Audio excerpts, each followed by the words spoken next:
The Stage Door Show, celebrating the independent artist. With your host, Dave Hondel. It had to be rebirth just to feel enlightened. All my senses heightened, dancing in the tall grass, stepping on the snakes. Got nothing to fear, don't you know it's so fake? Everything around us. Hi everybody, welcome to the Stage Door Show tonight. This is Dave Hondel. I got a great guest with me tonight. He's a hip hop artist based out of Denver, Colorado. His name is Alasadir. Alasadir, how you doing tonight? Pretty good. How you doing? Doing great. Thank you so much for joining me. Reading your bio, you're a hip hop artist, but I think the unique part of this is that you have an indigenous background. Your mom is half indigenous here and half German, and your father is Hispanic in heritage. And so I guess growing up, I'm guessing you had a very diverse musical background growing up in your household. Yeah, I feel like it was more leaning towards the indigenous part. The indigenous part is, so my mother is, she's half indigenous, and within that, she's a quarter Pawnee, and then the other quarter is Flanju Santisu, and those are plain Indians. And I feel like just growing up around the powwow scene and just picking up the songs that they have, I feel like that really influenced me. And then on my dad's side, I kind of feel like they listened to all different kinds of music. It was, just whatever they liked. I didn't really have anything specific with them. It was just anything that they really wanted to listen to. Also reading your bio that both your parents are hearing impaired. So how, for them listening to your music, is that something that they are missing out on, or is there ways that they can hear your music being hearing impaired? So my mom, she's hard of hearing. She can hear a little bit out of one ear, and then out of the other ear, she's completely deaf. So growing up, she would always be blasting music so that she can hear what they're saying and how the song goes. And then with my dad, he's completely deaf, but he'll listen to music just to feel the vibrations.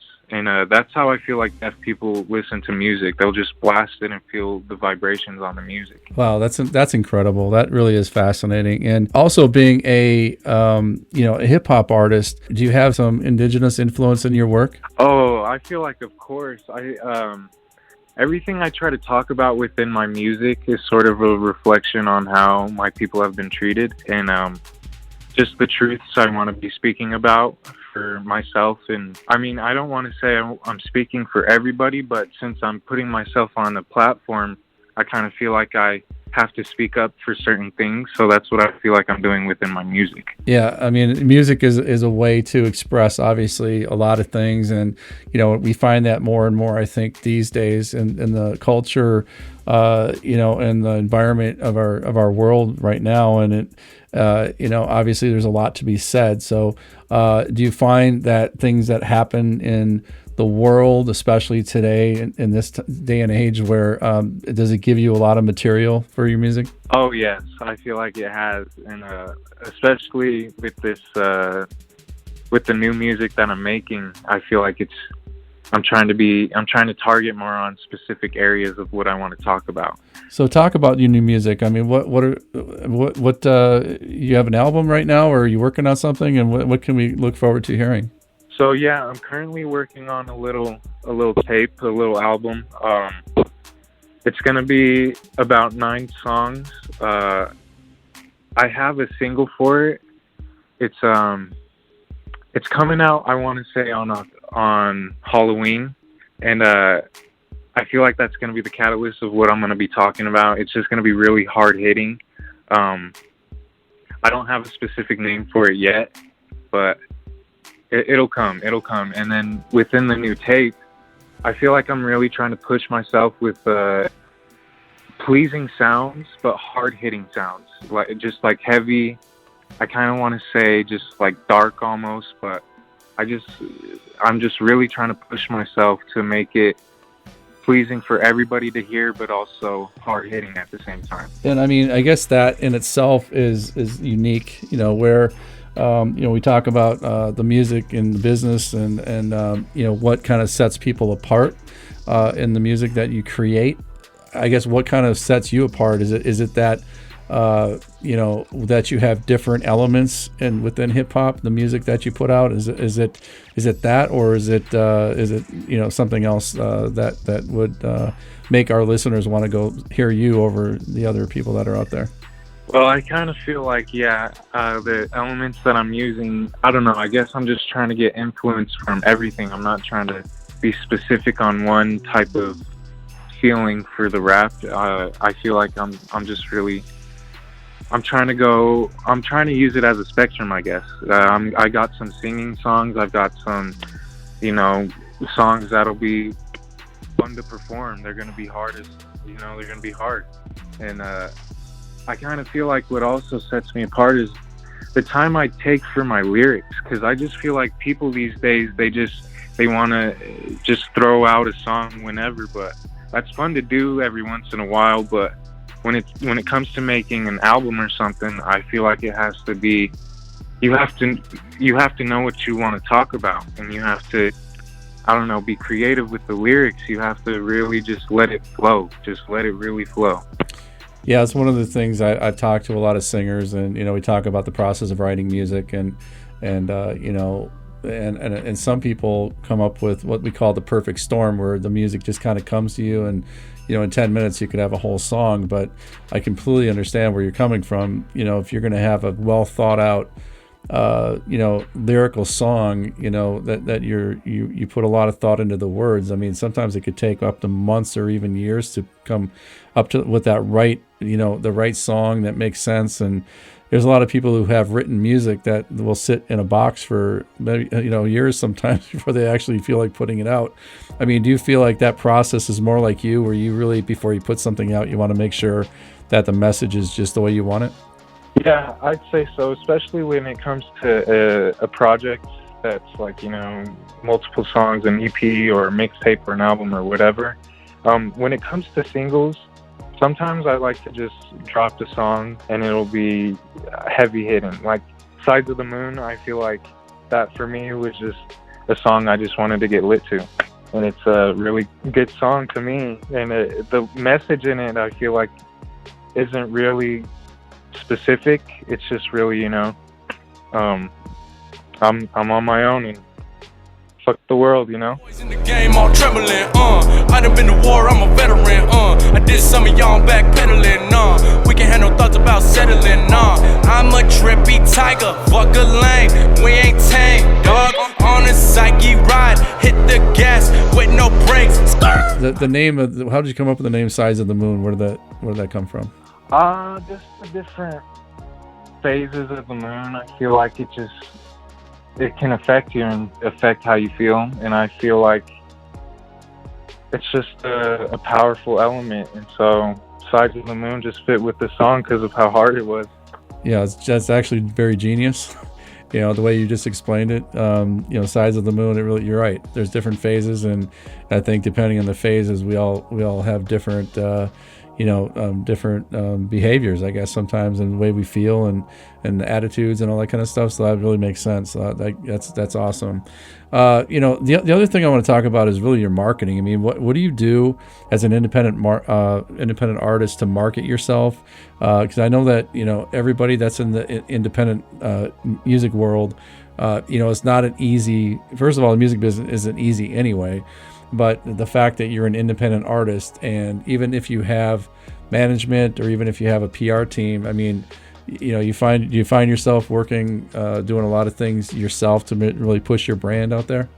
Yeah, it's kind of, you just have to put yourself out there, and it's all a learning process, and I just feel like social media makes it really easy for us to get in touch with everybody all around the world. So I try to look at what kind of promotions I could do, like within Instagram, Google, or YouTube, whatever promotions I can find that's real and authentic, that will actually show my music to real people.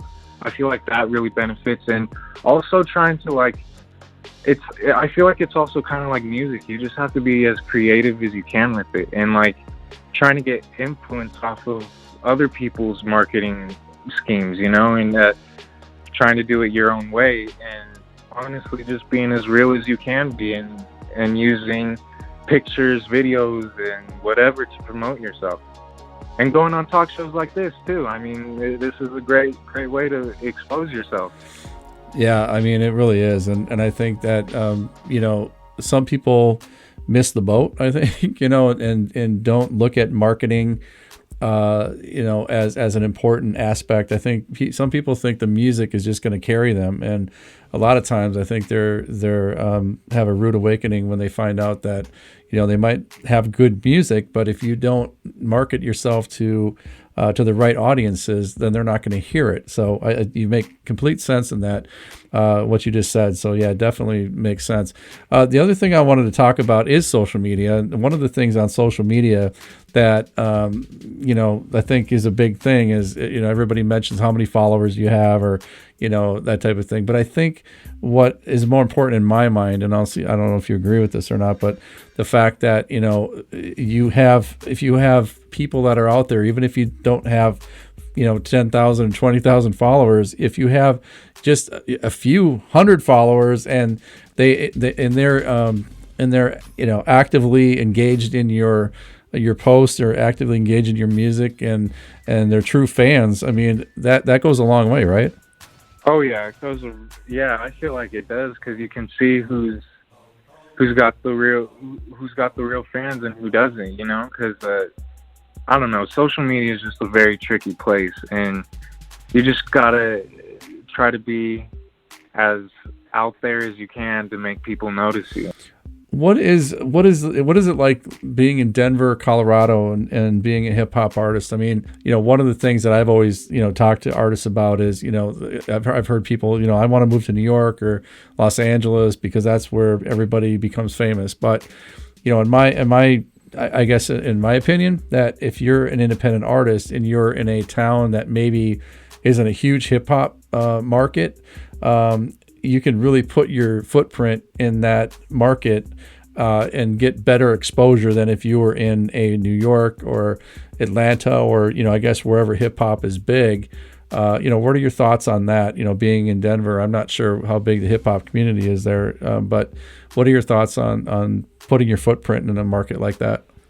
I think it's a growing city, and you got Denver and Boulder, which I feel like they both can like your music. And I feel like the music scene, or the rap scene specifically in Denver, is slowly but surely growing, and I feel like we just all have to work with it. I feel like in order for someone to put their footprint, we all have to work with each other and not be jealous of each other.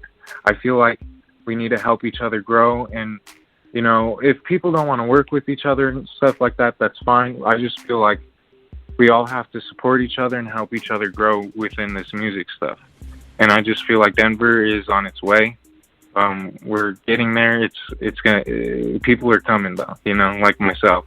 Yeah, I think it's important. You know, when you look back at the late 70s through the early 90s, where, you know, the Bronx was really kind of, you know, the birth of that kind of old school hip hop, playing at, you know, house parties, and, you know, that old hip hop scene. I mean, that really started. It didn't start from, you know, social media, which didn't exist. You know, it was really from a grassroots, way of thinking. And, you know, they really started that without any, you know, fanfare, and without any, you know, social media marketing, anything like that. And they all worked together to really create that type of genre of music.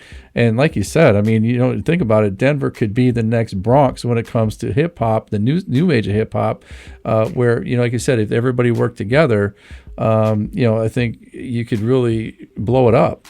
Yeah, I think so too. I think that people who work with, like, when you have a team and you help each other grow, that's when it, you know, more minds put together is better than one, you know. And it's just, and I just feel like once you have the support within a circle, you'll be able to elevate each other and help your music grow. Did you have any growing up, I guess, or even now? I mean, do you have any influences, musical influences that kind of help you along, kind of inspire you, I guess, to write a certain way, or somebody you look up to in the industry? I feel like as a kid, when I got into rap, I really liked Biggie Smalls. I thought he was the slickest rapper there was, and I feel like he influenced a lot of how I write. And I just feel like I try to be as open as I can with music and just everything in general. And I try to not put a box around my influence. And I find influence within anything. Well, when it comes to now, I feel like now I feel like I just try to get influenced by anything. But yeah, growing up, I probably got a lot of influence from the New York 90s and the West Coast old hip hop. You know what I mean? Yeah, definitely.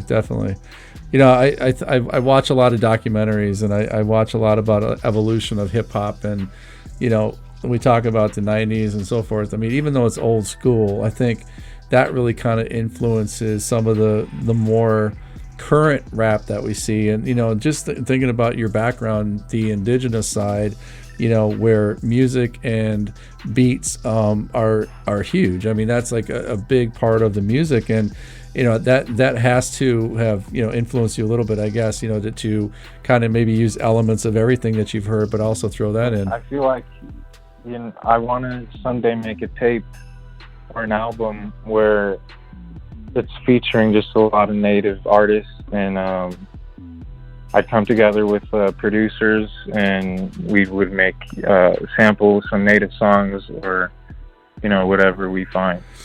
Yeah, I mean, just looking at, like I said, listening to your music and looking at your bio, I mean, very, very impressed with just like your business sense of the music industry and where you want to be. You definitely have a clear cut plan in place, and I think that there's the sky's the limit really for what you can do, and especially like you said in the Denver area, even if you don't, if people don't all come together, and I think you could put your own footprint and in Denver, and who knows, like I said, sky's the limit for you. So again, I just, first of all, thank you for coming on my show. I think your music is wonderful. I think it's awesome. I'm a big hip hop fan myself, and just I love the music that you put out, and also the fact that like I said, the business part of it I think is important, and the people that I talk to, the independent artists, the people that have the business sense of music, I think go a long way, and they go further. Because it really is a business, and I talk to a lot of Denise Williams is a perfect example. Denise Williams has been in the scene for 40 plus years, and she's still still puts out albums, and she's a multi-Grammy winner. But the one thing she says is that music is a business, and if you treat it as a business, you're going to go much further than if you think your music's going to just carry you along. So you definitely have that sense of business. So again, just I can't wait to see what you have coming up next, and wonderful music. And let's talk about where we can find you. I mean, where's Alasadir? I mean, where can we find you on social media? So you can find me on Instagram with Alasadir. I'm just Alasadir. On Twitter, you can find me at Alasadir2, because somebody else is already named Alasadir on there. And then Snapchat, I'm going to be having an Alasadir coming up shortly. Facebook, I have a page titled under Alasadir. So yeah, just look up Alasadir, and I have my icon is a big smiley face with and it's a red big smiley face with an anarchy A on its eye. Let me know when you have, please, let me know when you have something coming out, the new single. We'd love to feature it on our show. And again, we'd like to have you back when that comes out so we can promote it for you. Oh, of course. I'll be happy to be back. Thank you so much for having me on here. This meant so much to me. Shout out to everybody supporting me. Thank you so much, Alasadir, and have a great week, and we'll talk to you soon. All right, thank you. You too.